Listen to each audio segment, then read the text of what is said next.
Le violon, comme chaque objet de l'histoire, a eu une histoire elle-même. Ça veut dire beaucoup d'instruments du passé.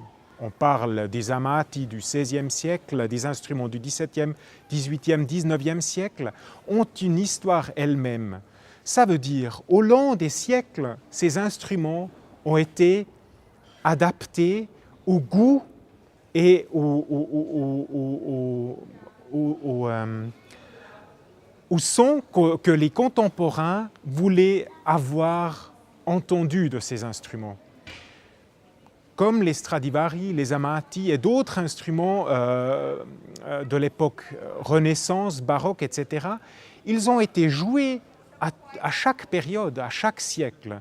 Et ça veut dire que quand aujourd'hui on voit dans les musées un instrument avec l'étiquette Amati, c'est très probablement plus beaucoup de Andrea Amati que ce qu'on pense. Et c'est que dans les dernières années qu'on se rend compte combien d'aspects de cet instrument ont été changés.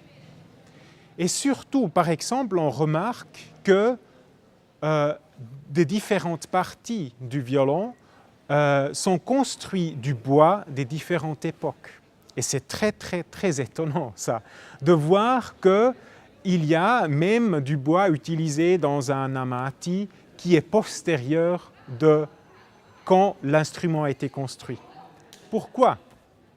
Ben oui, parce qu'il a été utilisé toujours, et surtout aussi au XIXe siècle, quand on commençait à construire des musées publics, on avait construit avec cette idée, on a construit aussi un archet pour les instruments. Et à cette époque, il y avait beaucoup de luthiers et d'autres gens qui trouvaient assez facilement à l'époque des instruments anciens, mais ils les ont adaptés selon les préférences et les envies des institutions. On connaît bien les violons anciens. Il y a énormément de violons anciens qui circulent avec des noms d'auteurs dedans, des écoles facilement identifiables.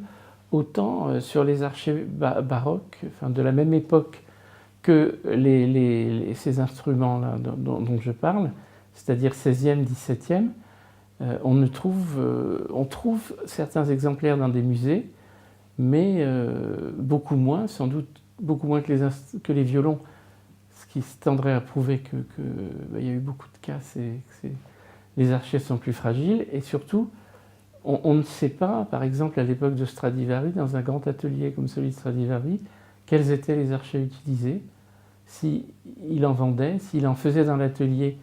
S'il en faisait, ils n'étaient pas signés, parce qu'on n'a jamais trouvé de traces d'archers signés, et donc, voilà, c'est beaucoup plus...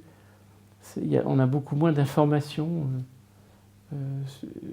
Et il semble qu'il y a eu énormément de modèles différents. Je pense que les compositeurs, ils ont écrit en fonction des instruments qui existaient, et qu'en même temps,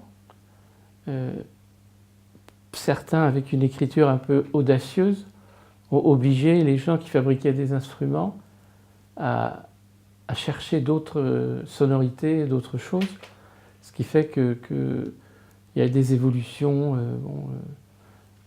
comme Mozart, paraît-il, fait évoluer la clarinette, et beaucoup, etc. Je pense que dans